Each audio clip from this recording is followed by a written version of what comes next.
first off, just how do you feel things have just come along for you guys at this point of the offseason? Yeah, we're feeling really good as a staff. You know, we took over back in February, and the system was already in place from last year.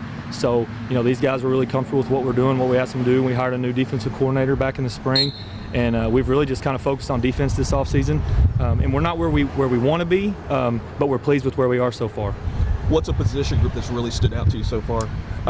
Probably our guys up front, offensive and defensive line. You know, we've got all those guys back from last year, so we've got some experience back offensively, and with the new defensive system that we have in, they were we had a little bit of the same philosophy last year, so I'd say that's probably our strong suit right now. You know, how you feel, you kind of touched on how much you guys have been working defensively. How do you feel like everything's kind of shaping up at this point? Right, like I said earlier, you know, right now I'm pleased with where we're at. We obviously have more work to do.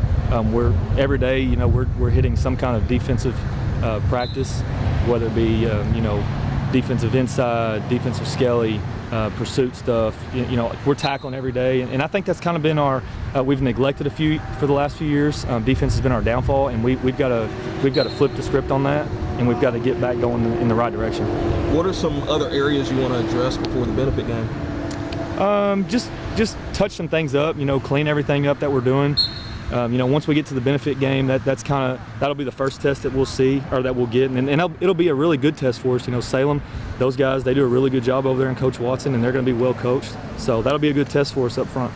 Has it still kind of been surreal? I'm like, you're a Highland guy, you having a chance to take over your alma mater? Yeah, it has, and you know, I can't put words into play as to how it feels. I'm humbled, honored, I'm excited. I think the kids are excited for what we're doing. You know, it's not about me, it's about these group of guys, and I have a great staff of coaches that they bought into what we're doing, and I'm just looking forward to another great season of Rebel football.